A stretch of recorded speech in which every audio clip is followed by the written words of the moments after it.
Maulana katanya, ini bener nggak sih kosannya? Padahal mah ini 3 menit lagi loh mau nyampe nih ke kosannya. Kok ini TPU semua?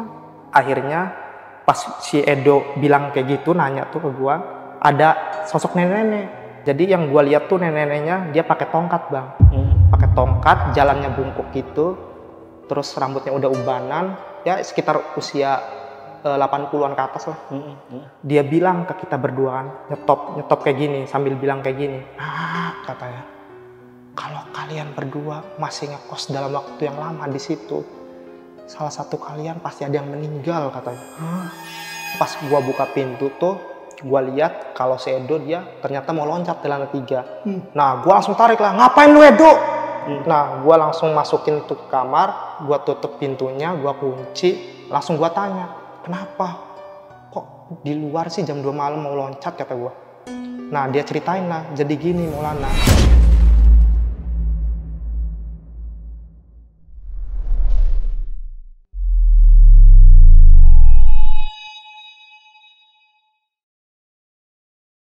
Halo semuanya, kembali lagi di Lentera Malam bareng gue Jama. Tadi gue sempat ngobrol sama tim, jadi salah satu tim kita katanya ada yang mau ngekos. Tapi anehnya teman kita ini dia mau ngekos dan cari kosan itu yang nggak AC gitu. Ya padahal kan kalau nggak AC gitu itu kan gampang panas gitu ya. Apalagi kalau lagi main gitu, gampang keringetan. Main monopoli maksudnya, main monopoli. Ya. Tapi untuk kisah kali ini itu sama, kisahnya itu berkaitan dengan kosan juga. Dan gue pastikan dan gue jamin ini bakalan serem banget. Jadi gue saranin buat teman-teman untuk simak video sampai habis. Dan selamat datang di Saksi Misteri by Lentera Malam.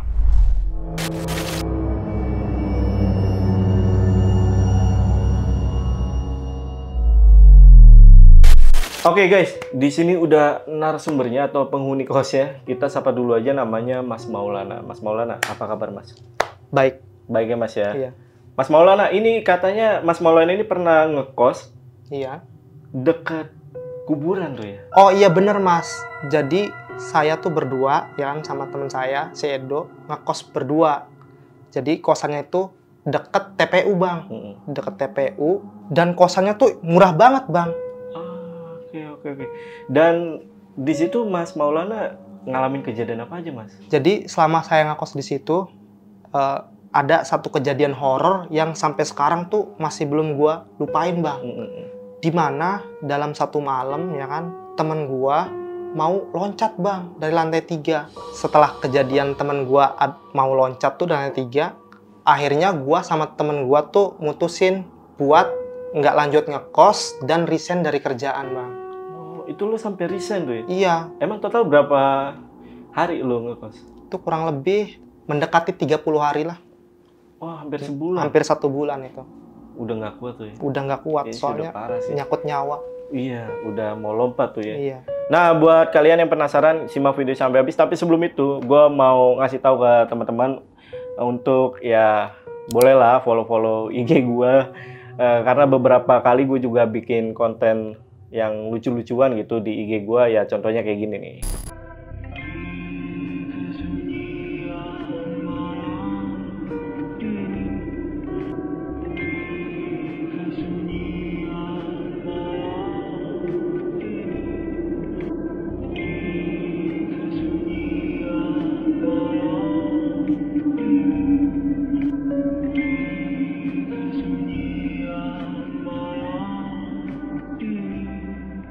Nah, itu dia ya. Dan IG gue itu ada di @jamaludin_daris. Mungkin untuk linknya nanti gue taruh di deskripsi juga. Sama buat kalian nih yang pengen jadi narasumber juga, sama seperti Mas Maulana, kalian juga bisa langsung aja DM ke Instagramnya Lentera Malam. Itu ada di @lenteramalam.id. Sama linknya juga gue taruh di deskripsi. Atau kalian juga bisa hubungi ke 2 nomor yang ada di bawah ini. Oke, kalau gitu buat teman-teman yang penasaran sama cerita lengkap dari Mas Maulana, tonton video sampai habis dan tanpa basa-basi lagi. Saksi Misteri, kita mulai.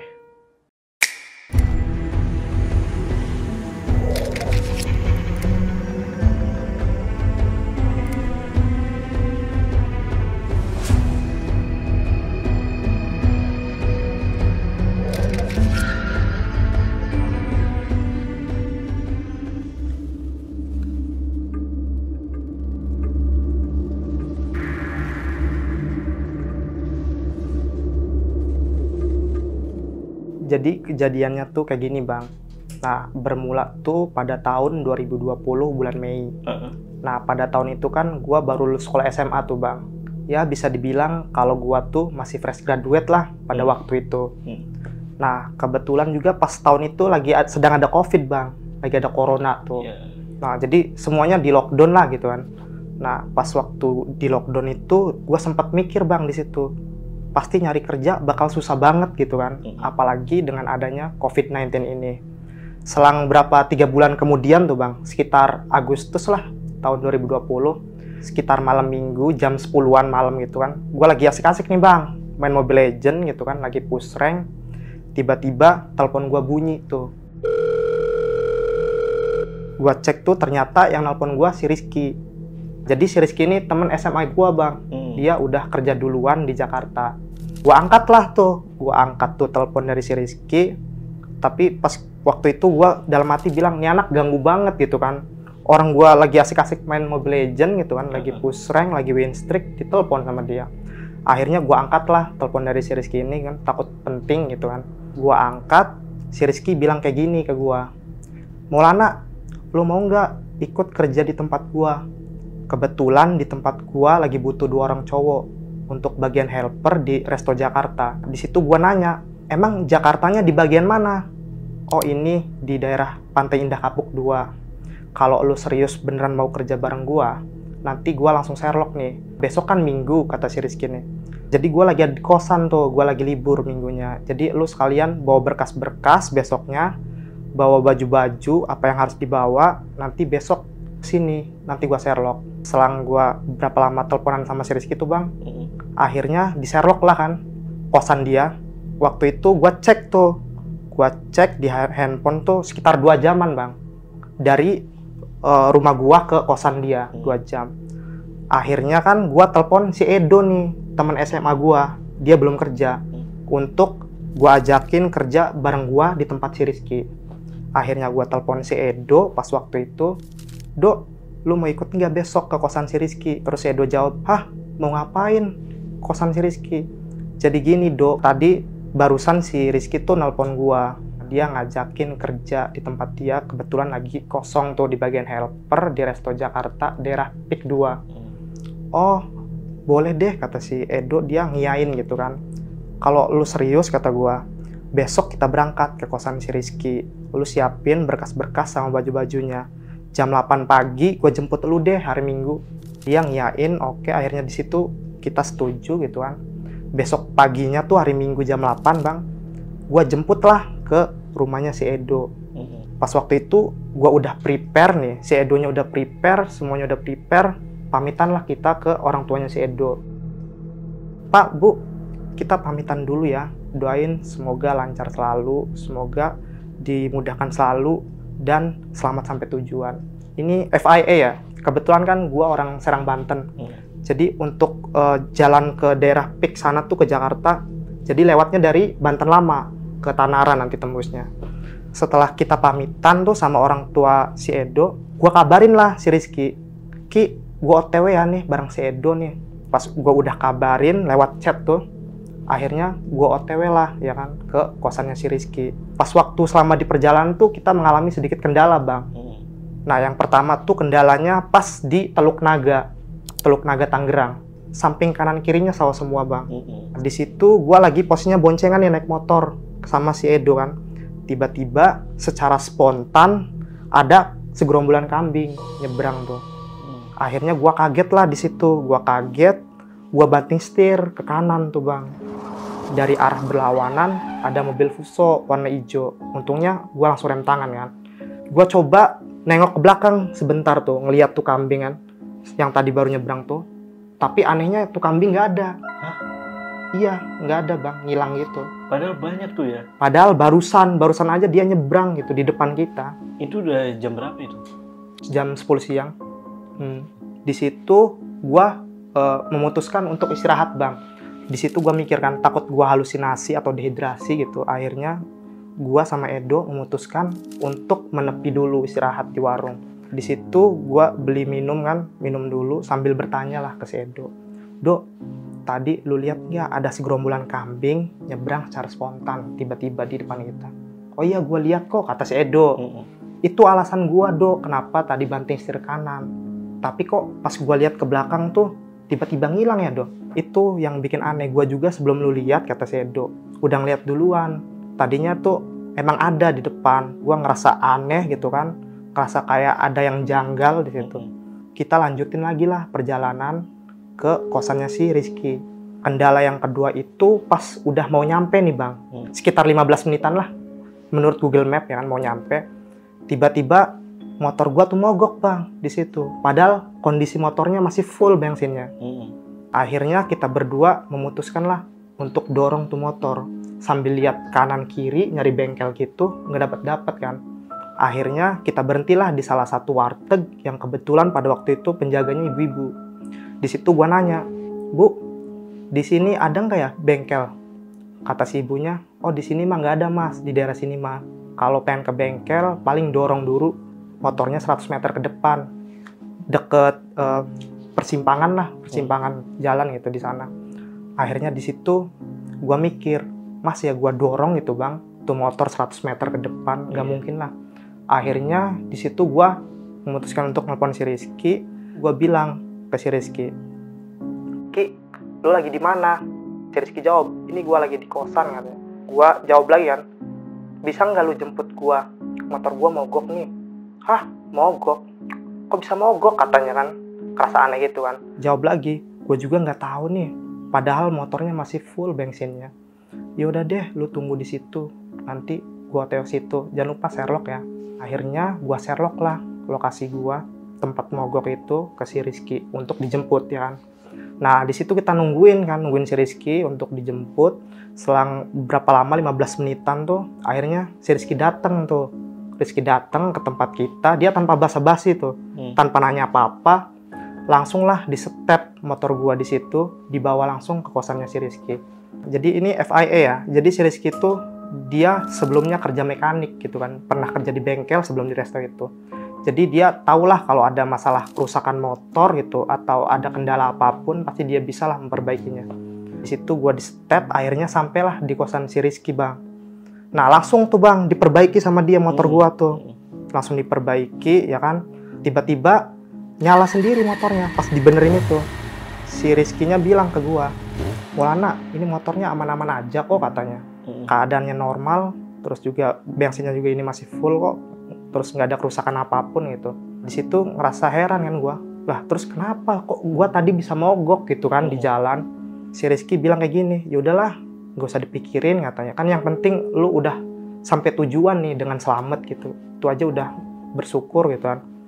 Gua pas udah motor tuh bener ya kan, gua ceritain lah kejadian gua selama di perjalanan ke si Rizky. Dia kaget. Dia kaget kayak, "Hah, kok bisa kayak gitu?" katanya. Soalnya dia sebelumnya nggak pernah kejadian kayak gitu. Jadi pas baru pertama dengar cerita kayak gini dari gua, dia ngerasa kaget dan aneh gitu. Kok bisa gitu ada kejadian yang seperti itu. Hari Seninnya pagi tuh si Rizky mau berangkat kerja nih Bang. Nah di situ gua sama Edo ngikutin dari belakang kan, soalnya mau interview kan, mau interview kerja. Nah, akhirnya sampailah di resto tempat si Rizky kerja pada waktu itu. Nah, di situ gua sama si Edo langsung lah dipanggil sama HRD Bang untuk interview. Pas udah di interview, kita berdua tuh langsung dapat jadwal kerja gitu Bang, hari Rabunya. Jadi kerjanya tuh hari Rabu dari jam 10 siang sampai jam 5 sore. Nah, setibanya gua udah di interview sama udah dapat jadwal kerja tuh bareng sama si Edo, gua pamitan sama si Rizky. "Ki, gua pamit ya, mau nyari kosan dulu." "Oh yaudah," katanya, "lu hati-hati ya, kalau ada apa-apa kabarin gua," itu kata si Rizky. Akhirnya sekitar jam 10-an tuh gua sama Edo nyari kosan tuh Bang. Habis pulang dari interview tuh jam 10-an sekitar. Gua cari sana kemari pada penuh semua kosannya. Udah nyari ke pelosok-pelosok gitu, masuk gang-gang itu katanya penuh semua katanya. Nah itu nyarinya dari jam 10 sampai mau maghrib, sekitar jam 5:30 kan. Gua telepon lah si Rizky, "Ki, gua masih belum dapet kosan nih, udah nyari kesana kemari bareng si Edo tapi masih belum dapet, katanya penuh semua kosannya, nggak ada yang kosong gitu kamarnya kan. Di situ si Rizky bilang, oh ya udah katanya, pulang aja dulu, kan udah mau masuk waktu maghrib gitu kan, kita pulang dulu ke kosan si Rizky untuk nginep sementara bang, karena kita belum dapet kosan kan pada waktu itu.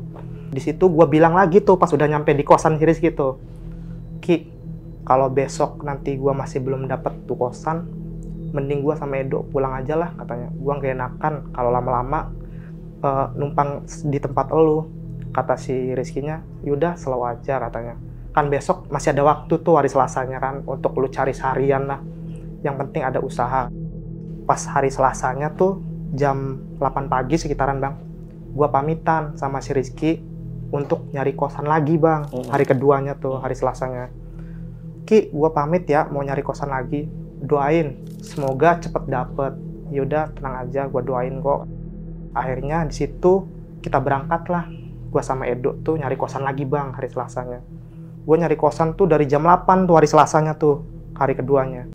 Dapetnya pas di jam 4 sore bang. Jam 4 sore gue dapet kosan yang masih kosong. Dan kebetulan tertera bang, nomor WhatsApp ibu kosnya. Gue langsung save nomornya, langsung gue chat. Gua ngechat ke ibu kosnya kayak gini, Bu, ini benar atas nama ibu ini dan nama kos ini? Oh iya betul mas katanya. Ini dengan mas siapa ya? Ini dengan saya, Mas Maulana kata gua. Oh iya, kenapa ya Mas Maulana? Ini Bu, saya lagi nyari kamar kos, satu kamar untuk 2 orang cowok katanya. Oh di sini banyak kok, banyak yang kosong. Nah langsung tuh gua tanya kan, emang per bulannya berapa Bu? Nah dijawablah sama ibu itu, di sini mah cuma 150.000 doang per bulan. Iya, 150.000 gitu kan. Di situ gua ngerasa heran gitu. Hah, kok bisa gitu, ngerasa kaget banget. Kosan 150.000 ada di Jakarta gitu kan. Dan gua langsung tanyain tuh denah kosannya itu. Tapi pas gua tanya tuh di chat tuh ngejelasinnya cuma ruang lingkup kosnya doang, bukan luarnya gitu. Jadi pas itu gua kan nanya, emang denah kosannya gimana Bu? Dijelasin lah sama ibu kosnya. Jadi di sini tuh ruang lingkup kosnya pertama dari 3 lantai nih. Setiap lantainya itu ada 10 kamar. Jadi 5 kamar gitu. Secara berjejeran ya bang. Di lantainya juga dua juga sama bang. 5 kamar, lantai 3 5 kamar. Jadi semuanya tuh keseluruhan ada 30 kamar. Sampai lantai 3 kan. Terus abis itu bang, gue langsung booking tuh kamar ya. Oh ya Bu, besok kan gue mau survei ke situ kan, jam 8 pagi hari Rabunya. Langsung gue booking tuh, saya mau ambil kamar 3 di deket tangga pas waktu itu ya. Habis itu langsung lah gue pulang bang, gue pulang ke kosan si Rizky nih untuk ngasih tahu gitu kan kalau kita berdua tuh udah dapet kosan yang baru yang nanti kita besok mau survei. Gue udah nyampe kosan Rizky tuh bang, gue bilang ke si Rizky kan, Ki, gue udah dapet kosan baru nih ya, harganya 150.000. Si Rizky kaget bang, hah? Seriusan lu 150.000 katanya per bulan. Nah setahu gua tuh selama gua tinggal di sini, yang gua dengar-dengar dari teman gua yang lain yang ngekos di sini paling murah tuh 300.000 katanya. Itu paling murah. Kok bisa sih lu dapat yang 150.000? Hoki banget lu. Ah, apaan sih? Hoki-hoki, orang gua dari kemarin nyari seharian belum dapet, masa lu bilang hoki? Gua baru dapatnya hari ini jam 4 sore. Lu tahu nggak kata gua? Ya udahlah, mungkin itu rezeki lu kata si Rizky kan. Keesokan harinya, hari Rabu tuh, ya kan, jam 8, kita pamitan lah ke si Rizky. Buat survei tuh bang, survei ke kosan baru kan. Ki, gua pamit ya mau kosan baru. Yaudah, lu hati-hati. Kalau ada apa-apa, kabarin gua. Selama di perjalanan tuh, gua sama si Edo ya, boncengan tuh. Si Edo ngerasa heran bang di situ. Pas awal-awal gua menuju kosan itu untuk survei, si Edo ngerasa heran tuh. Kenapa dia heran? Jadi pas kita masuk ke gang untuk menuju kosan itu, sebelah kanannya tuh TPU bang, nggak ada pemukiman warga gitu. Padahal di mapnya itu tinggal 3 menit lagi mau nyampe kosan kan. Si Edo dia nanya ke gua, Maulana katanya, ini bener nggak sih kosannya? Padahal mah ini 3 menit lagi loh mau nyampe nih ke kosannya. Kok ini TPU semua? Bener kok kata gua. Orang ini belum nyampe kan, tunggu aja lihat nih pas udah nyampe bener nggak ada kosannya. Akhirnya pas si Edo bilang kayak gitu, nanya tuh ke gua, ada sosok nenek-nenek. Jadi yang gua lihat tuh nenek-neneknya dia pakai tongkat bang, pakai tongkat, jalannya bungkuk gitu. terus rambutnya udah ubanan, ya sekitar usia 80-an ke atas lah. Dia bilang ke kita berdua kan, nyetop kayak gini, sambil bilang kayak gini. Nah, kalian berdua mau ngekos di sana ya? Mending kalian berdua cari tempat yang lain aja. Kalau kalian berdua tetap kekeh untuk ngekos di situ, kalian berdua bakal celaka. Di situ suaranya serak gitu, serak berat gitu. Gua nggak ngerasa aneh kan, soalnya gua nggak tahu latar belakang kosan itu kan. Di situ gue bilang, oh ya makasih ya Nek atas sarannya. Nah akhirnya pas gue bilang terima kasih itu, si nenek itu lewat gitu aja. Si Edo tuh nanya ke gue, maksudnya apaan ya Maulana? Tadi ada nenek bilang kayak gitu. Udah gak usah pikirin katanya, kita lanjutin aja kata gue. Kita lanjutin lah untuk ke kosan itu kan survei. Sampai tuh di depan gerbang ya kan.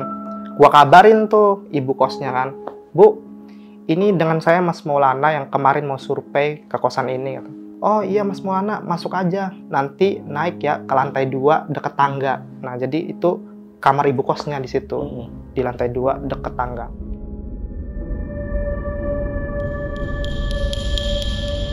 Akhirnya di situ gue mutusin buat masuk sama Sedo ke kosannya langsung. Nanti langsung naik ke kamar ke lantai 2. Pas udah nyampe di lantai 2 tuh, kita berdua tuh ketemu lah ya kan sama ibu kosnya. Gua mastiin lagi bang, Bu, ini bener harga 150.000 per bulan? Iya bener kok. Gua tanpa bertanya-tanya apalagi, tanpa basa-basi, langsung gua kasih uang cash lah 150.000 untuk 1 bulan ke depan gitu kan. Gua kasih tuh uang. Nah terus pas ibu kosnya mau ngasih kunci nih, tiba-tiba ngasih 3 persyaratan ke kita berdua sama Sedo. Apa tuh? Jadi persyaratannya kayak gini. Yang pertama, kalau kalian berdua mau ngekos di sini, ketika masuk waktu maghrib, jangan lupa nutup pintu kamar kos. Terus jendelanya juga jangan lupa ditutup sama hordeng. Itu yang pertama. Yang kedua, ketika kalian berdua udah keluar nih dari toilet, jangan lupa tutup pintu toiletnya. Sama yang ketiga, pas udah mau tidur nih, jangan lupa berdoa yang diberikan dari ibu kos untuk kita berdua lakukan selama ngekos di sini. Di situ gua nggak mikir yang aneh-aneh bang, nggak mikir yang gimana-gimana gitu kan. Soalnya kan itu keseharian gua bang di rumah. Keseharian gua kalau udah mau maghrib tuh pasti gua tutup lah pintunya kan. Tutup jendela, hordeng juga pasti tutup pas udah mau maghrib. Di situ gua nggak terlalu mikir yang negatif. Akhirnya gua ambil tuh kunci, kita naik ke lantai 3. Kebetulan kan pas waktu itu kamar yang gua pilih tuh bang di lantai 3 kan, di dekat tangga, samping jemuran juga. Gua naik ke lantai 3 untuk survei kamar kita yang udah di booking itu. Pas gua buka tuh, gua kaget. Dengan harga 150.000 itu, udah dapat kasur lantai bang. Ada kasur lantainya, ada 2 buah gitu kan. Kok ada kasur lantainya gitu kan, dengan harga 150.000. Terus juga ada bantal gulingnya juga 2. Udah ada di atas kasur lantainya itu. Terus bantal biasanya 2. Toiletnya di dalam kamar, dapurnya juga ada gitu kan, meskipun kecil tapi ya cukup lah gitu buat kita masak gitu kan. Di situ gua ngerasa ada yang aneh gitu kan, kok bisa gitu dengan harga 150.000 dapat fasilitas selengkap ini gitu kan. Bersih? Iya bersih. Jam 10-nya kan kita nanti berangkat kerja nih, tapi di situ kita memutusin buat istirahat bang, untuk tidur kan, nggak langsung bersih-bersih lah gua. Di situ gua mutusin buat tiduran gitu kan. Jam 10 tuh kita berangkat kerja hari Rabunya tuh. Pulang jam 5 sore tuh bang. Pas pulang jam 5 sore itu barulah bang kita bersih-bersih tuh. Nyapu, ngepel, bersihin sawang-sawang gitu ya kan. Terus ngelipetin baju, naruh di tempat yang buat kita naruh baju. Nah, jadi pas bersih-bersih itu kan jam 5 tuh setarnya ya, pas kita baru pulang kerja. Sebelum waktu maghrib tuh gua posisinya udah selesai bang bersih-bersihnya. Jadi pas waktu mendekati waktu maghrib, posisi gua ada di toilet. Lagi mandi karena udah bersih-bersih kan, udah ngepel segala macem. Tapi di situ si Edo dia masih nipetin baju bang di dekat pintu itu, dekat pintu kamar kos.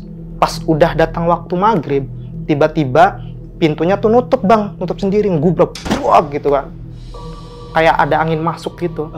Gua yang di toilet tuh kaget, Dok, lu kenapa? Kata gua kan, itu ngomongnya dari dalam toilet kan, soalnya lagi mandi kan. Si Edo bilang tuh, bukan gua itu katanya. Gua cepet-cepet bang mandinya tuh biar cepet selesai kan. Gua keluar, gua tutup pintu toiletnya. Gua tanya ke si Edo, "Dok, beneran tadi bukan lu yang nutup pintu?" "Iya, bukan gua. Tapi pintu ini kan yang nutup sendiri." "Iya." "Emang apa yang lu lihat pas waktu nutup sendiri?" "Tadi ada angin masuk, Bang." Ada angin masuk, tiba-tiba pas anginnya udah masuk, pintunya nutup, bubrak gitu kan. "Lu sih," kata gua, "Dok, kalau udah masuk waktu maghrib tuh jangan lupa tutup pintu. Kan tadi pas pertama kali kita kesini udah dibilangin ya." Si Edo, "Oh iya maaf kok, nggak bakal ngulangin lagi." Jadi pas udah pintunya ketutup tuh gua tanya, katanya bukan si Edo gitu kan, karena ada angin masuk, tuh baru keinget tuh gua ada sesuatu yang ketinggalan, Bang. Ternyata helm gue ketinggalan di motor. Pas abis pulang kerja tuh gue langsung naik ke atas, ke lantai 3 ya kan, untuk langsung bersih-bersih. Itu posisinya jam tengah 7 malam, Bang. Abis maghrib gitu kan. Gue baru keinget kalau helm gue tuh ketinggalan di motor. Gue mutusin lah buat ngambil tuh helm. Itu kejadiannya abis tadi pintunya nutup tuh. Nutup sendiri karena ada angin masuk kan. Turun ke bawah ya kan, untuk ngambil tuh helm. Pas gue ambil helm tuh di parkiran ya kan, di depan gue kan ada pohon pisang tuh bercabang kan. Pada waktu itu ada putih-putih, Bang. Ada putih-putih gitu. Gua tegesin nih, gua liatin kayak gini.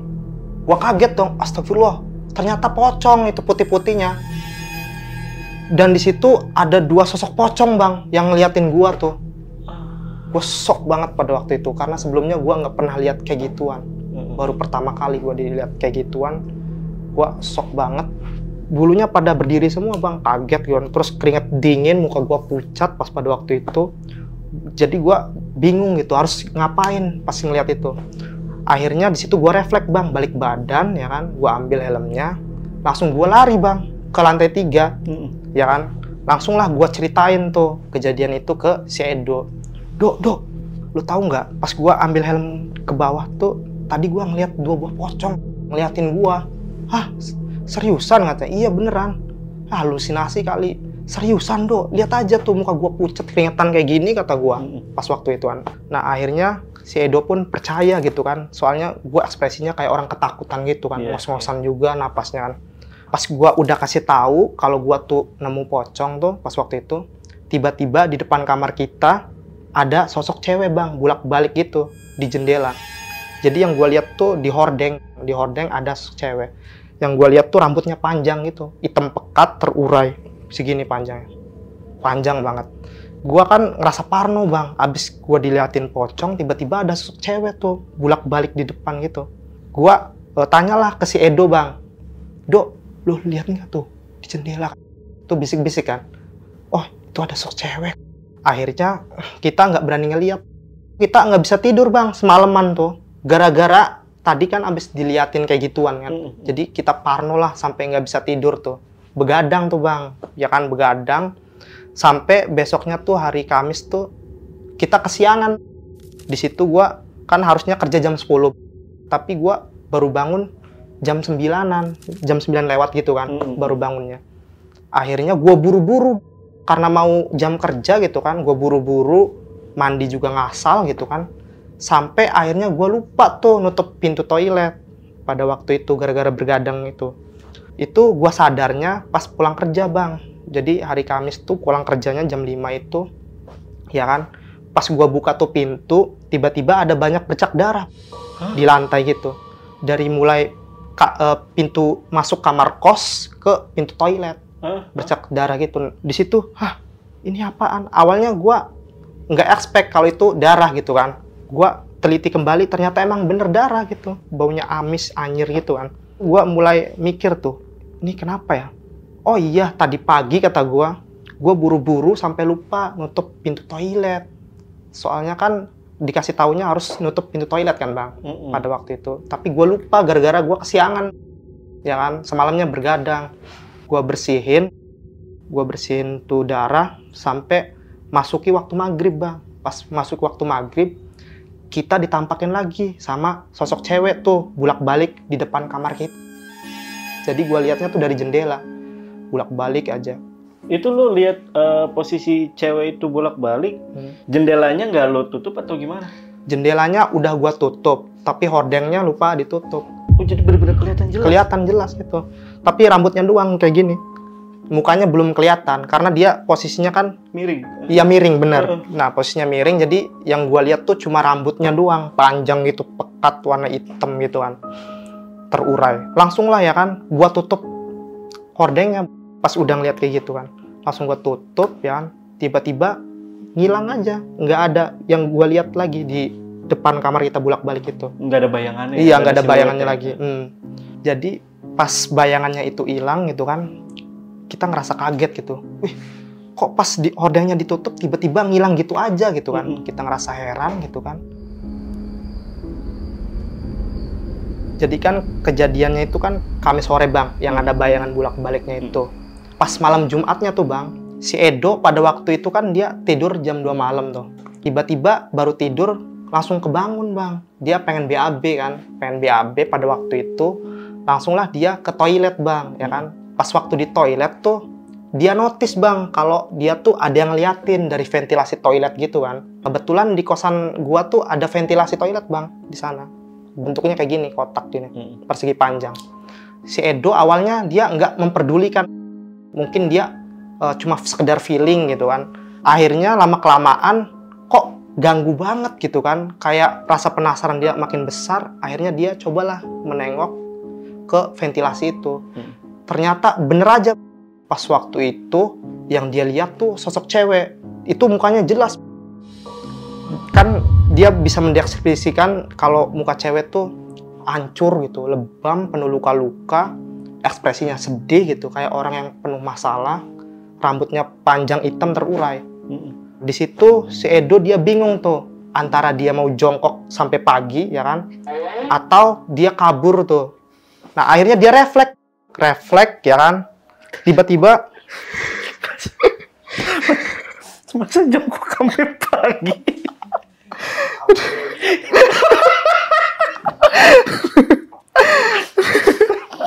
Masa jongkok sampai pagi? Masa jongkok sampai pagi? Sorry bang, otak gue emang receh bang. Udah, aduh, nemu aja lagi. Iya, lanjut ya. Si Edo dia ngerasa ketakutan gitu dan dia mulai ngerasa bingung kan bang. Di situ pilihan dia antara dia jongkok sampai pagi atau dia langsung lari secara sekejap gitu kan. Nah tiba-tiba dia refleks, langsung lari lah dia, ya kan, refleks gitu kan, langsung lari tanpa cebok dia. Nah terus sampai lupa nutup pintu toilet, toiletnya juga lupa ditutup.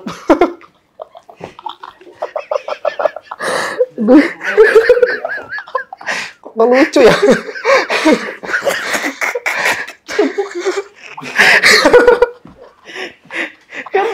kan ada yang nyempil gitu mas. Iya. Masa dia nyaman sih dengan ada yang nyempil? Saking takutnya itu. Iya. Sampai lari dia nggak kepikiran apa-apa. Lanjut yuk. Secara refleks dia lari sampai dia lupa nutup pintu toilet pada waktu itu. Langsung dia ke tempat tidur. Nah pas waktu dia tidur ya kan,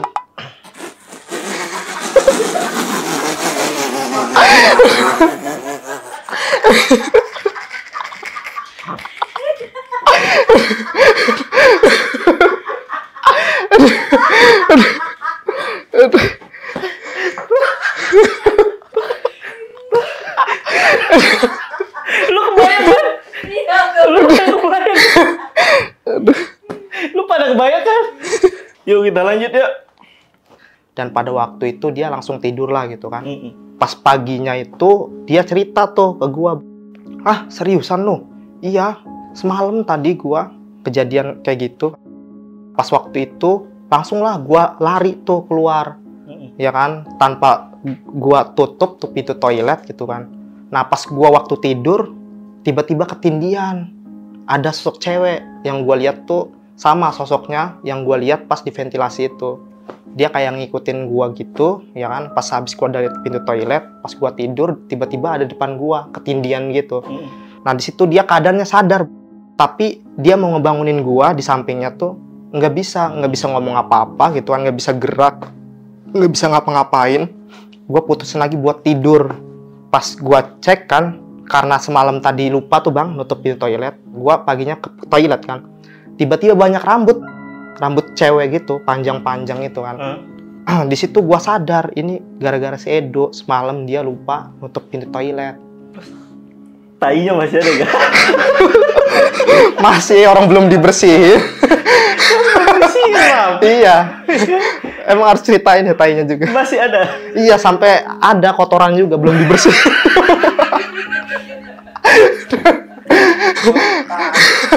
Orang dia langsung kabur gitu kan. Iya.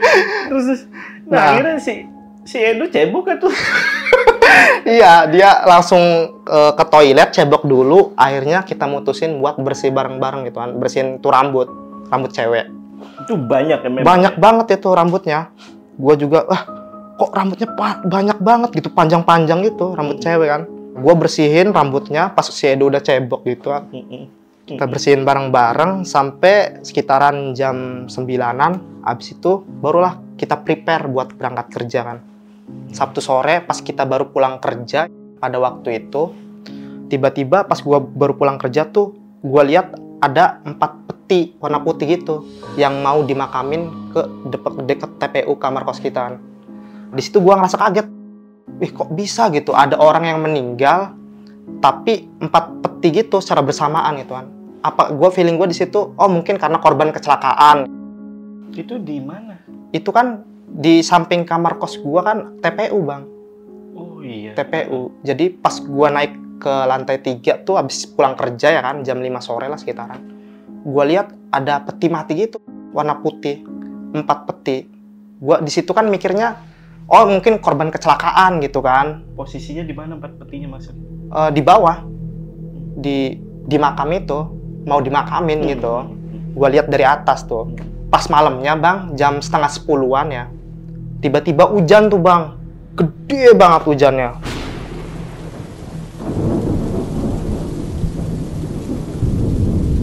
Terus ditambah ada kilatan putih gitu, kayak flash HP gitu. Flash HP dinyalain pas malam tuh, jepret-jepret gitu kan, putih. Di situ gua ngobrol sama si Edo kan, sampai nggak kedengeran, Bang. Gua ngobrol apa, dijawab apa sama dia gitu kan. Kayak pas waktu kita naik motor lah gitu kan, kalau lagi ngebut diajak ngobrol kan nggak kedengeran gitu kan. Nah kayak gitu. Pas waktu hujan gede tuh, Bang, ya kan, itu Sabtu sore malam minggu sekitar jam setengah 10-an ya, tiba-tiba ada suara cewek nangis, Bang. Suara cewek nangisnya kayak gini, Bang, suaranya.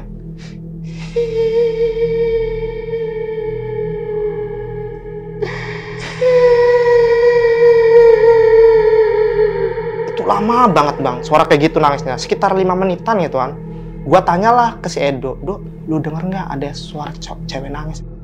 Iya, denger kok. Itu suaranya di samping kamar kita ya? Iya, deket banget soalnya. Di situ gua ngerasa parno, Bang. Gua nggak ngomong apa-apa. Si Edo pun dia banyak nanya gitu ke gua, tapi suruh gua diem kan. Habis suara cewek itu berhenti ya kan, sekitar 5 menitan tuh, nangis tuh kayak gitu. Tiba-tiba ada suara cakaran, Bang, ganti tuh, dari tangisan ke cakaran. Jadi ada yang nyakar-nyakar di depan tembok kita itu, di samping pintu kamar kos tuh. Sambil ada raungannya kayak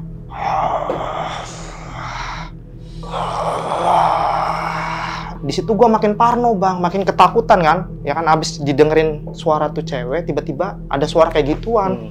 Itu posisinya malam minggu, Bang, jam 10-an lah. Kita mutusin buat baca ayat kursi, Bang, baca ayat kursi, Yasin ya kan, sama zikir. Gua baca sampai pagi gitu kan. Pas udah masuk waktu pagi azan subuh tuh ya ngilang gitu suaranya, dan kita pun ketiduran karena lelah gitu kan. Hari minggunya ya kan, paginya tuh gua ngajak si Edo untuk beli sarapan keluar. Di situ gua beli uduk lah, "Dok, beli sarapan yuk, mumpung minggu nih libur," kata gua kan. Kita mutusin lah buat keluar dari kosan itu ya kan, dan keluar dari gang itu ketemulah ya kan tukang uduk. Di situ kita baru datang ke tukang uduknya tuh langsung ditanyain sama ibu-ibunya, ibu yang jualan uduknya. Katanya, Mas yang kos di TPU situ ya?" "Oh iya betul, Bu." Di situ gua ngerasa kaget, kok bisa tahu gitu kan ibu-ibu ini. Padahal gue juga nggak kenal gitu kan, baru lihat, tiba-tiba tahu. Terus dia bilang kayak gini, "Kalau ngekos di sana, Mas, jangan banyakan ngelamun ya. Kalau kebanyakan ngelamun nanti bisa celaka," katanya.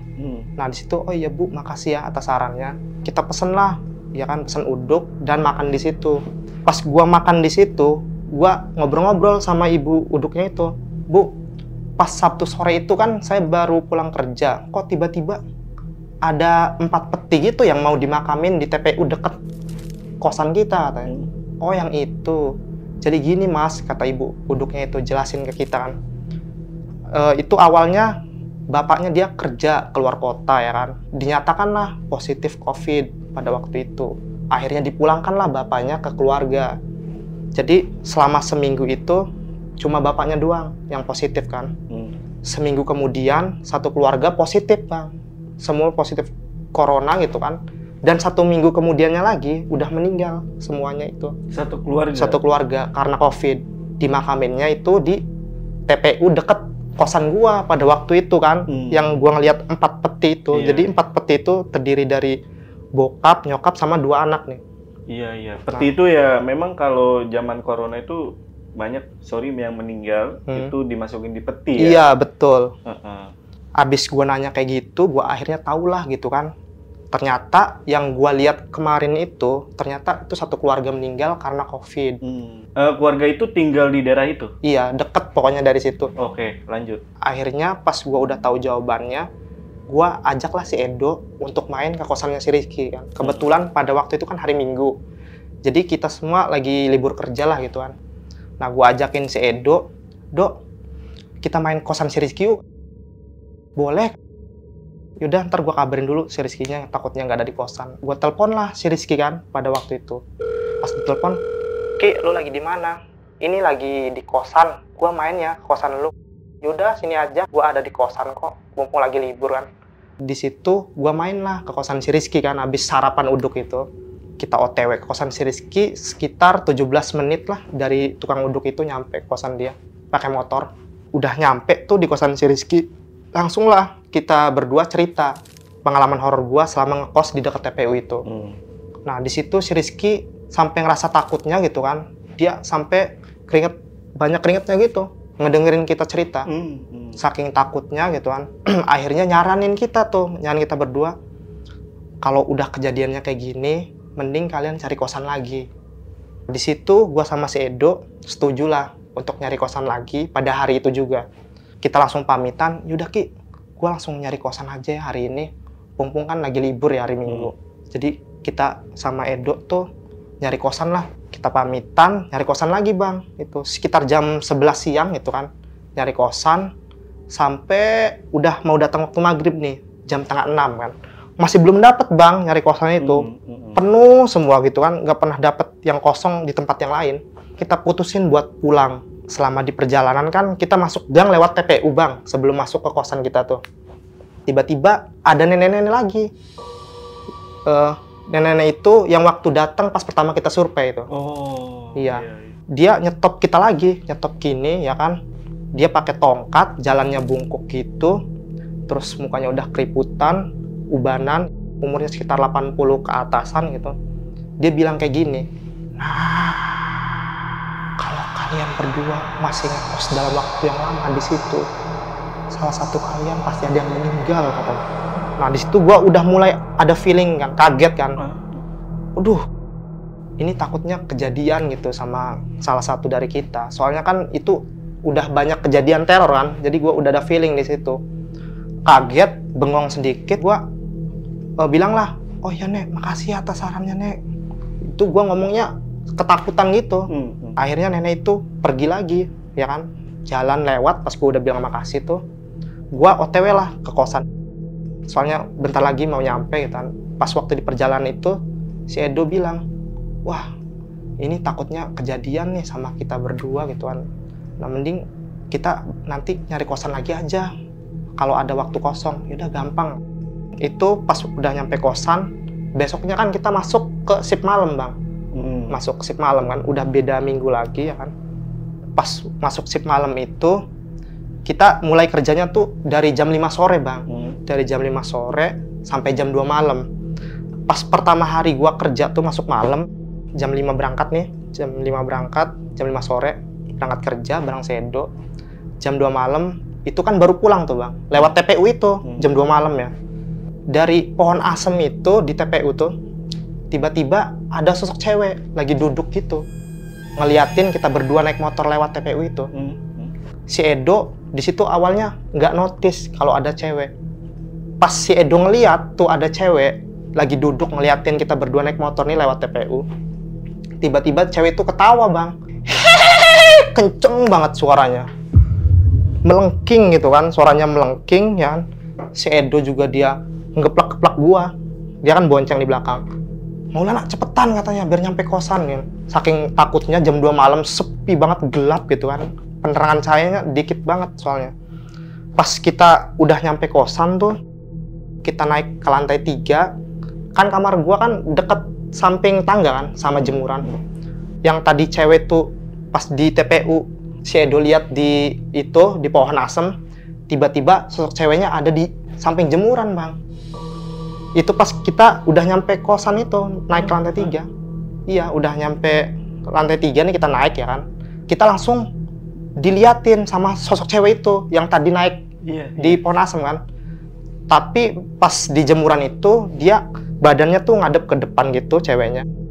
Terus kepalanya kayak melintir gitu, 360 derajat ke belakang. Jadi yang gue lihat cuma rambutnya doang panjang gitu sampai sepantat gitu. Rambutnya pekat hitam gitu kan. Berarti badannya memang madep ke lo, iya. Tapi kepalanya madep ke sana. Iya, bener. Jadi bener-bener muter kayak gitu, 360 derajat. Terus itu gue kaget, astagfirullahaladzim, astagfirullah. Langsung lah gue lari masuk ke dalam kamar. Gue tutup, langsung gue kunci tuh pintu. Di situ gue langsung tuh sok kan di dalam kamar. Astagfirullah, tadi gue ngeliat apaan kata gue selama di jalan, sama pas naik di atas ini. Pas waktu itu tiba-tiba suara cewek itu ketawa lagi, Bang. Kan tadi ketawanya pas kita naik motor tuh. Nah, di situ ketawa lagi tuh pas kita udah di kamar tuh. Melengking banget suaranya, kenceng gitu kan. Gua nggak bisa tidur, Bang. Parno gitu kan.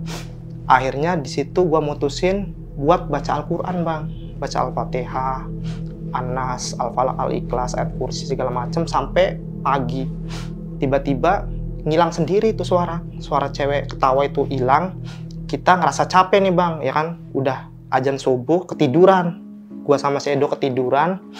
Pas waktu pagi itu, setelah azan subuh, tiba-tiba pas gua ketiduran ada orang nyapu, Bang.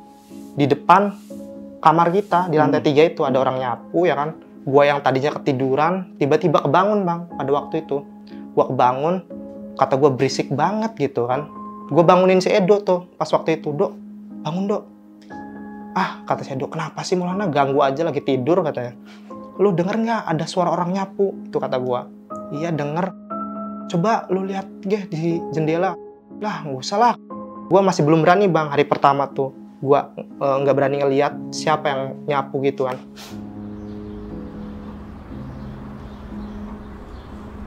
Pas besoknya ya kan, besoknya hari kedua kerja masuk semalam tuh. Dari jam 5 sore tuh, jam 2 malam. Pas pulangnya kan kita lewat TPU lagi tuh. Yang malam pertama kan kita lihatnya kan tuh cewek ada di asem.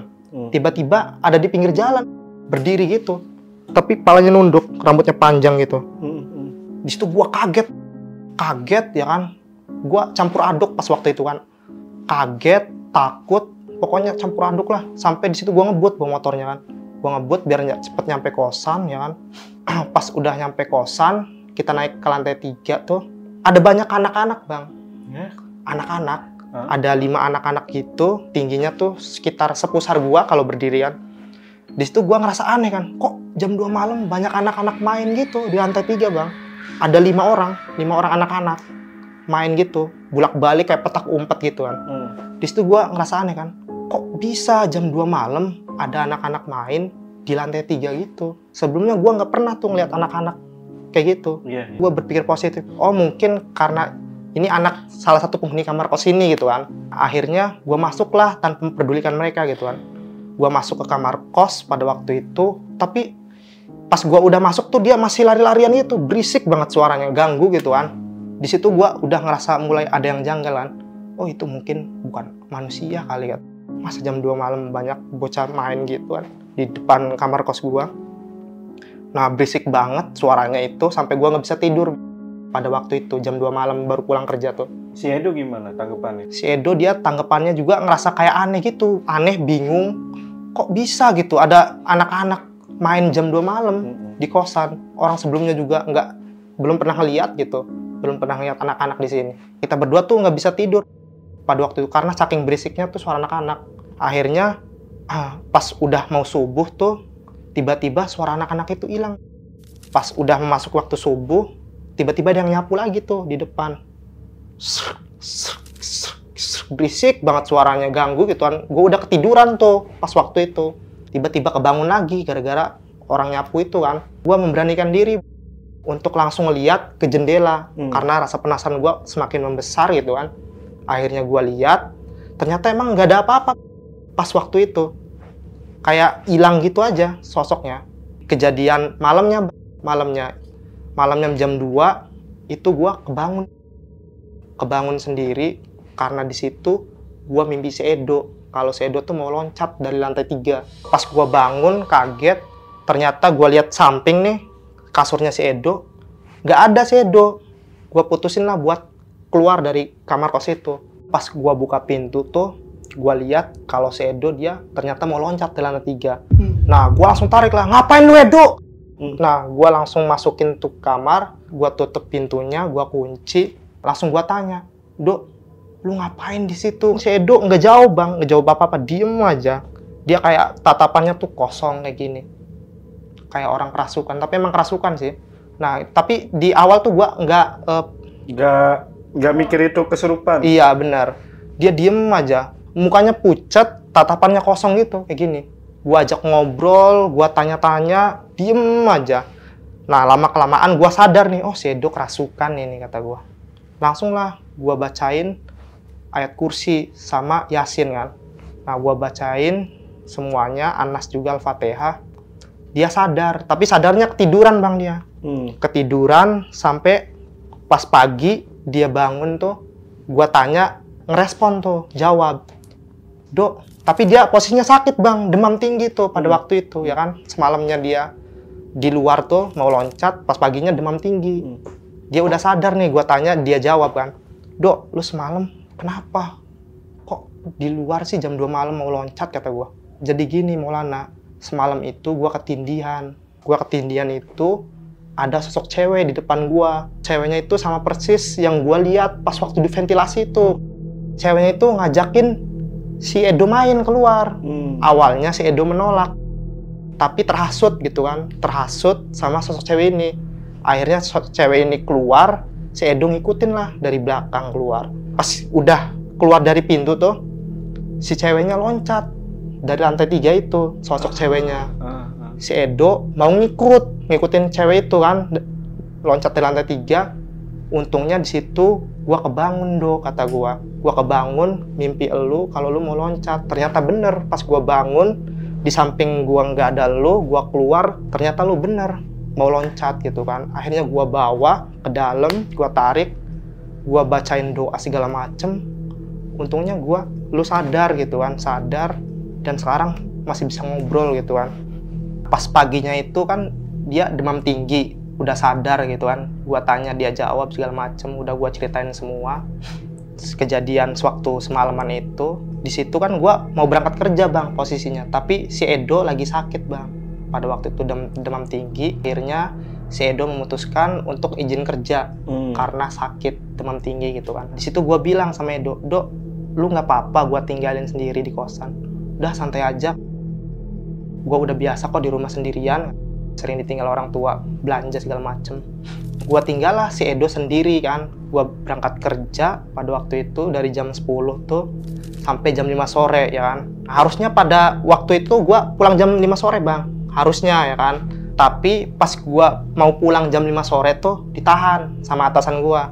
Katanya, Maulana, lu hari ini lembur aja, pulang jam 7 malam.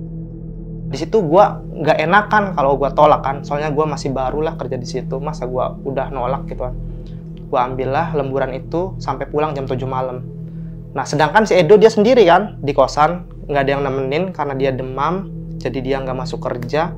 Pas waktu maghrib tuh ada yang ngetok bang di kamar kosnya si Edo tuh sendirian tuh. Tok tok tok tok tok tok tok tok tok tok tok. Nah, akhirnya dibukalah sama si Edo kan. Dia mikirnya gue udah pulang nih, gue udah pulang kerja. Pas dia buka, dia ngeliat samping kiri tuh kejemuran, Dia bilang, si Maulana nih mana? Gua kira lu loh, kok nggak ada orangnya. Pas udah ngeliat ke kiri nggak ada gua ya kan, nggak ada orang. Dia ngeliat ke kanan. Pas ngeliat ke kanan itu, barulah dia ngeliat sosok cewek. Itu sosok ceweknya ekspresinya marah tuh. Udah marah banget kan. Yang tadinya dia sedih, tiba-tiba marah. Mukanya gitu penuh dengan luka lebam gitu ya kan, hancur. Rambutnya panjang terurai. Di situ dia nge-freeze bang. Dia nge-freeze gitu kan, ngeliatin kayak gitu. Sekitar 30 detikan. Akhirnya dia tersadar, astagfirullah. Ini udah maghrib, berarti langsung masuk lah. Si Edo ini tutup pintu kan. Nah langsung telepon gua. Maulana, lu kemana aja? Udah maghrib belum pulang. Kata gua, oh iya sorry Dok. Tadi gua disuruh lembur sama atasan gua. Sampai gua lupa ngabarin lu. Pulangnya jam 7 malam. Yaudah lu cepetan pulang. Tadi tahu nggak? Pas maghrib tuh ada yang ngetok-ngetok pintu, kata si Edo. Nah gua mikirnya itu lu udah pulang kerja gitu kan. Nah di situ gue ngerasa cemas bang, takut si Edo kenapa-napa kan, sendirian, keadaannya sakit kan pada waktu itu. Tuh yaudah Dok, lu di dalam aja ya, jangan kemana-mana. Nanti gue cepet-cepet pulang kok. Akhirnya jam 7-nya tuh, jam 7 malam, gue pulang ya kan, gue pulang kerja. Gue buru-buru bang, biar cepet nyampe ke kosan gitu kan. Gue buru-buru, gue naik motornya ngebut banget pada waktu itu. Akhirnya sampai, pas gue naik ke lantai 3 ya kan, gue buka kamar kosnya. Si Edo dia keadaannya diem kayak gini. Gue mikirnya dia marah ke gue kan, karena lupa ngabarin pulangnya jam 7. Gue tanya, Dok, lu kenapa? Diem aja. Lu nggak apa-apa kan, kata gue. Dia diem aja tuh. Dia tatapannya kosong ke depan gitu, kayak orang lamun. Kayak gini. Terus mukanya pucet banget gitu kan. Lama-lama gue sadar, si Edo kerasukan lagi. Di situ gue langsung lah bacain Al-Baqarah, terus ayat kursi, zikir-zikir segala macem, gue bacain. Sampai akhirnya dia ketiduran nih, sadar, ya kan. Besoknya, hari Minggu bang, ya kan, besoknya hari Minggu, dia udah bangun tuh. Tapi pas gua tanya lagi, dia keadaannya berbeda sama sebelumnya. Pas bangunnya lagi tuh, pas ditanyain masih diem aja tuh, masih diem aja. Gua mikir, duh, ini gua mending mutusin buat resign aja deh, dan keluar dari kosan ini. Akhirnya gua telepon si Rizky. Ki, kayaknya gue mau keluar aja deh, mau resign dari kerjaan sama keluar dari kosan. Ah, kenapa? Jadi gini Ki, 2 malam terakhir ini si Edo tuh dia sering kerasukan. Pas waktu kemarin-kemarinnya itu dia kerasukan sampai mau loncat tuh dari lantai 3. Tiba-tiba paginya dia demam tinggi. Sekarang masih parah nih kerasukan, masih belum sadar. Gue mending pulang aja deh. Nah si Rizky pun dia ngertiin gue. Yaudah, kalau emang itu putusan yang terbaik gitu kan, mending lu pulang aja gitu kan, takut kenapa-napa.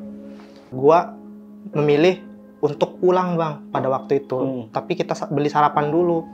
Si Edo tuh diem aja tuh, gua ajakin segala macem. Akhirnya gua beli nasi uduk sendiri. Gua tinggalin Edo kan, pas pagi-pagi itu gua sendiri beli uduk, gua makan. Si Edo tuh nggak mau makan bang. Dia nggak mau makan sampai gue makan sendiri tuh udah habis, dia masih ngeliatin nasi gitu. Akhirnya gue suapin tuh. Kalau suapin dia mau. Kata gue, buka mulut lu. Katanya, iya dibuka, mau tuh. Tapi posisi dia tuh masih kayak gini, ngelamun gitu, tatapannya kosong, mukanya pucat gitu. Di situ gue ngerasa cemas kan, cemas banget. Dalam keadaan si Edo kayak makin parah gitu kan. Percepatlah untuk langsung pulang lah jam ini gitu kan. Gue ke kamar ibu kos. Pada waktu itu habis sarapan tuh, habis gue nyopin si Edo. Nah, kita minta pamitan lah ke ibu kos. Bu, kita mau pulang dulu ya. Soalnya teman saya demam tinggi, sakit udah 2 hari gitu kan. Diceritain lah sama gue. Jadi demam tingginya tuh gara-gara dia kerasukan bu. Jam 2 malam dia mau loncat dari lantai 3. Terus juga kita sering diliatin sosok cewek. Nah tiba-tiba tuh ibu kosnya cerita bang ke gua tuh pas pada waktu gua udah mutusin mau pulang ya kan. Dia cerita gini ke gua. Jadi gini, kebetulan dulu tuh sebelum Mas Maulana ngekos di sini, di samping kamar kos Maulana itu dulunya ada yang ngekos di situ, cewek. Dia orang Lampung, kerja di Jakarta. Pas waktu COVID itu, baru awal-awal COVID ya kan, bapaknya itu dia positif COVID. Terus abis itu sekeluarga lah kena gitu kan, sekeluarga kena, akhirnya meninggal semua sekeluarganya. Si cewek itu kan dia sebatang kara bang. jadi sebatang kara, nggak punya tempat cerita, dan dia pengennya pulang pas waktu itu tuh, pas dinyatakan sekeluarga meninggal tuh, pengen pulang tapi nggak bisa. Soalnya kan dia dari Lampung ya, pas waktu itu kan dari Jakarta ke Lampung tuh butuh VCR gitu. Butuh VCR, ada harus surat vaksinnya, dan ribet banget pas waktu itu. Nah akhirnya dia nggak bisa pulang pada waktu itu, dia depresi karena sebatang kara, nggak punya siapa-siapa lagi ya kan. Dia memutuskan untuk loncat tuh cewek dari lantai 3 tuh jam 2 malam keadaannya, itu dalam keadaan menstruasi. Nah dia loncat, meninggal si ceweknya itu. Nah itu alasannya kenapa sering ditampakin ke cewek, kata ibu kosnya. Di situ gua tahu, oh jadi gitu. Akhirnya gua pulang lah ya kan, abis ngasih kunci tuh, Bu kita pamit dulu ya. Si Edo dia diem aja bang, bajunya juga gua yang beresin bang, gua yang beresin segala macem, dia diem aja ya kan. Gua ajak ngomong diem. Pas di motor pun kita perjalanan pulang tuh kita kayak orang asing bang, kayak orang nggak kenal gitu kan. Gua ajak bercanda juga, dia diem aja. Biasanya dia yang duluan ngajak bercanda, sekarang malah dia diem aja gitu kan. Pas udah nyampe di rumahnya si Edo ya kan, gua kasih tahu ke orang tuanya, Bu ini Edo demam tinggi makanya kita pulang. Oh yaudah masuk Nak Maulana, kata ibunya. Nah akhirnya di situ gua masukin si Edo ke kamarnya kan, gua yang bawa si Edo ke kamarnya dia. Dan di situ saya mutusin buat nginep dulu di rumah Edo selama 1 hari kan. Bu, saya mau nginep dulu ya 1 hari buat jagain Edo. Oh iya nggak apa-apa kok Nak Maulana, katanya. Gua jagain tuh 1 hari ya kan, jagain si Edo. Gua yang kasih makan si Edo tuh. Setiap gua kasih makan tuh dia selalu muntahin pas waktu di rumah itu. Dia selalu muntahin kan, gua kasih minum juga dia muntahin. Pokoknya makanan apapun yang masuk ke tubuh dia tuh selalu dimuntahin gitu. Jadi nggak ada asupan gitu kan, nggak ada asupan segala macam. Nah juga pas waktu dia dengar suara azan tuh kepanasan dadanya gitu kan. Pas waktu udah 1 hari tuh gua jagain si Edo, gua cerita ke orang tuanya, Bu ini Edo kalau dikasih makan sering muntahin gitu, mending dibawa ke dokter aja untuk berobat gitu, takutnya kenapa-napa. Nah oh yaudah nanti ibu bawa si Edo secara cepat gitu kan. Akhirnya di situ gua pamit tuh bang, karena udah 1 hari nemenin si Edo, dan gua izin dan pamitan sama kedua orang tuanya, Pak Bu Maulana mau pamit dulu ya, mau pulang, soalnya kemarin tuh udah ngabarin kalau saya tuh harusnya udah pulang gitu kan. Oh yaudah nggak apa-apa. Pas gua udah pulang selang 2 minggu tuh gua udah nggak nengok-nengok si Edo kan. Udah nggak ke rumah si Edo lagi gitu kan. Gue 1 hari itu doang nemeninnya. Pas udah 2 mingguan, tiba-tiba ada kabar dari adiknya si Edo.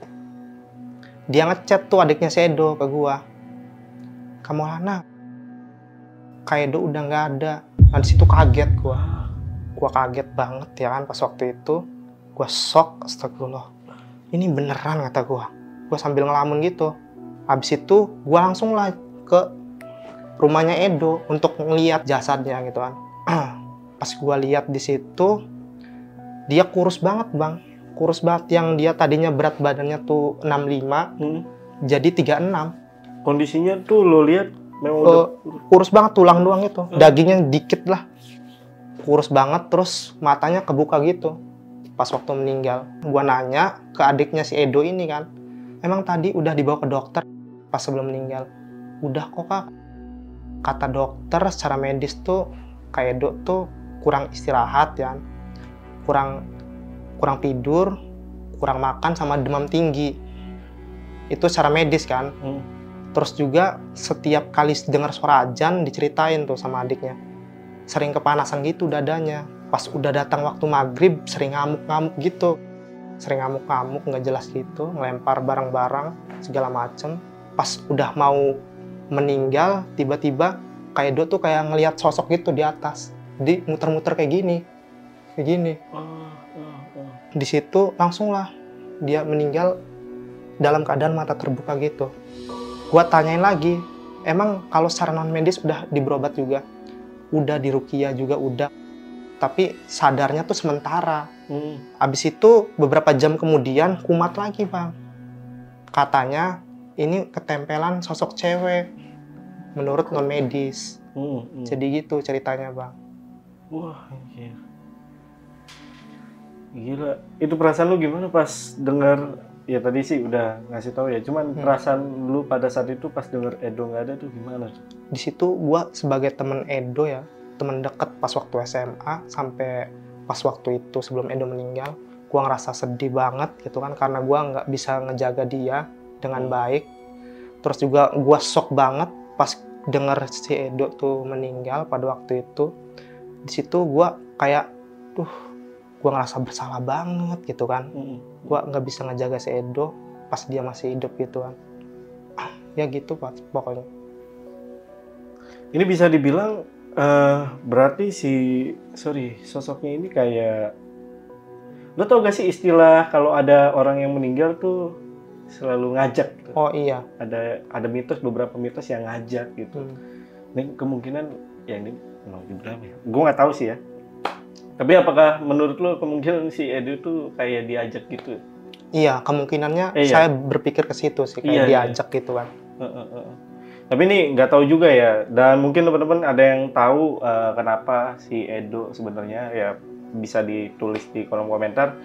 Kalau untuk sosok nenek-nenek itu yang sempat peringatin, lu sempat nyari tahu gak sih, mungkin ke ibu-ibu yang nasi uduk itu, sempat cerita gak soal nenek-nenek itu dari mana gitu? Kita pas waktu itu nggak pernah cerita sih kalau masalah nenek-nenek itu, nggak pernah nanya apapun tentang nenek itu, karena di situ dia cuma nyaranin untuk tidak ngekos di situ. Tapi menurut lo itu asli manusia atau sosok gaib? Menurut gua sih, yang gua lihat secara mata gua sendiri ya, pas waktu itu bener manusia. Tapi nggak tahu di balik itu ya, bisa jadi dia mengubah dirinya jadi manusia gitu kan. Iya, sosok gaib iya, gitu ya. Kayak gitu. Gak nyangka endingnya. Tapi semoga Edo ya tenang ya di sisinya ya. Iya. Nah, pada saat lu ngekos di situ tuh, itu sebenarnya ada berapa penghuni sih di kosan itu? Pas waktu gua lihat tuh penghuninya pas di lantai 3 ada 3 kamar doang Bang. Dari 10 kamar tuh ada 3 kamar yang ada penghuninya. Itu kamar gua ya kan, yang di pinggir tangga, kamar pojok itu, sama kamar depannya 3 doang. Itu di lantai 3. Sepi banget emang ya? Sepi banget. Dari 10 kamar tuh berarti ada 7 kamar yang kosong. Itu yang baru di lantai 3, belum tahu yang di iya, lantai bener. 2 sama lantai 1 ya? Iya. Wah, sepi banget itu. Padahal 150.000 tuh ya? Iya, itu lumayan banget Bang, 150.000. Iya, bukan lumayan lagi. Itu kosannya gede, bahkan kamar mandi dalam dong ya? Iya, kamar mandinya ada di dalam kamar gua itu. Dapurnya juga ada, meskipun kecil ukurannya. Terus kasurnya juga udah ada, disediain. Di situ gua ngerasa aneh banget gitu. Pas awal-awal 150.000 dapat kayak ginian. Iya. Sebenarnya cerita dari Mas Maulana ini menurut gue sih udah lengkap ya. Tapi buat teman-teman yang mungkin penasaran gitu, mau tanya, kalian tulis saya di kolom komentar, nanti Mas Maulana itu bakal bales lah di kolom komentar lah tentang apa yang terjadi sebenarnya di sana ya. Yaudah, Mas Maulana, terima kasih udah datang ke Lentera Malam. Makasih udah diundang. Ada lagi gak nih pengalaman horor, karena gue ngerasa bagus cerita atau kisah dari Mas Maulana, storytelling itu bagus banget. Ada lagi gak Mas? Setelah itu nggak ada sih. Nggak ada ya? Nggak ada lagi, ya udahlah. Mau gimana lagi guys, jadi nggak bisa diundang lagi ya. Gua tutup aja video kali ini. Gua Jamal dari Lentera Malam dan Mas Maulana izin pamit. Bye.